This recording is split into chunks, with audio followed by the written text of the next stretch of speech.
Hello and welcome to Fun Beginner Champion Inspiration. If you're new to League and are looking for a fun and effective champion, this is the place for you. Even if you're a grizzly LoL veteran, this series might get you hungry for a new taste at Champion Select. If you've got aspirations of becoming a bot lane Robin Hood, a mid lane Merlin or a top lane Snorlax, I'll cover the champion for you. Today I'll be looking at Warwick, the puppy who likes to run. In the early levels of League of Legends, nobody likes to jungle, simply because most champs aren't able to function in the jungle without runes. However, Warwick has no such trouble. Thanks to Doggy's passive and Q, you will almost always be at full health in the jungle, so if the enemy jungler tries to trespass on Doggy's turf, they won't find an easy kill. Warwick's simple and fun kit, paired with his insane sustain and great functionality without the necessity of runes, make him the ideal first jungler.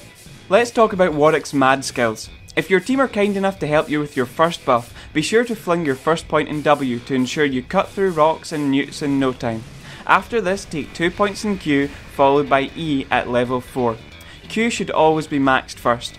What to max second is your choice. For me, W is the clear winner. Its catalysing effect when taking objectives is just too valuable.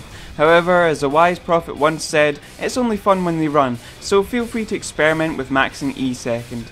Of course, a point should always be taken in your ult whenever available. Warwick's early ganks are weak, and that's putting it kindly. He has no crowd control, so if he bounds in for a pre-6 gank, all he will achieve is the laughter of the enemy and a pat in the head with their weapon. Before level 6, focus on farming as fast as possible, and only go in for a gank if the enemy is offering their neck up in a plate. Warwick's relatively weak pre-6 ganking potential is offset massively by his huge level 6 power spike. At level 6, Warwick's ult is almost a guaranteed kill. Don't be afraid to use Flash offensively for the ultimate ganky surprise. Speaking of Flash, be sure to match it with Smite for the undisputable best jungling summoner skill combo. I usually encourage customization and experimentation. However, in the case of Doggy's spells, don't bother, nothing comes close. But before Flash is unlocked, feel free to grab Ghost as an adequate substitute. Warwick has epic late game scaling, so the longer the game drags out, the more your bite matches your bark. In team fights, it's your job to jump in squishies. However, you have to make sure your team are in a good position to follow up. As durable as Warwick is, jumping into 5 foes alone always results in puppy burgers for dinner. It's almost always a bad idea to ult a tank, unless they're wildly out of position. Let's talk about the accessories you want to get for your dog. Start off with a hunter's machete and an assortment of wards and health pots. Warwick doesn't really need pots, but having 1 or 2 kicking about doesn't hurt. In my opinion, Wriggles into Feral is still the best option with Warwick, even when taking into consideration Feral Flare's recent nerfs. It just synergizes so well with the rest of his tricks. Accompany Wriggles with Boots and Wit's End. Once you've upgraded to Mobility Boots, your core build is complete. From here on out, your mantra is tank, tank, tank.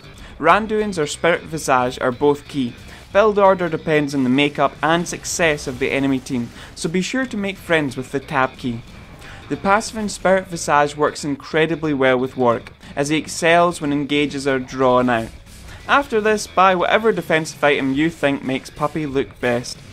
The last point I'm going to make regarding items is wards. Wards, wards, wards, wards, wards. Never leave the shop without buying at least 1 ward. 2 or 3 is best. You need to keep the entrances of your jungle warded.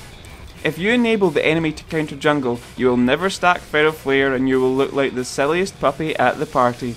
Wards help you and your team. Be a pack player.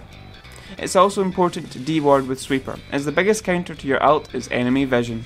As a beginner, you won't have to worry about runes and masteries, but I'll let you know what I run so you've got an idea of where you're headed. I like to jam attack speed Quints into Warwick's collar, along with attack speed marks, armor seals and magic resist glyphs. For masteries, I take 0, 21, 9.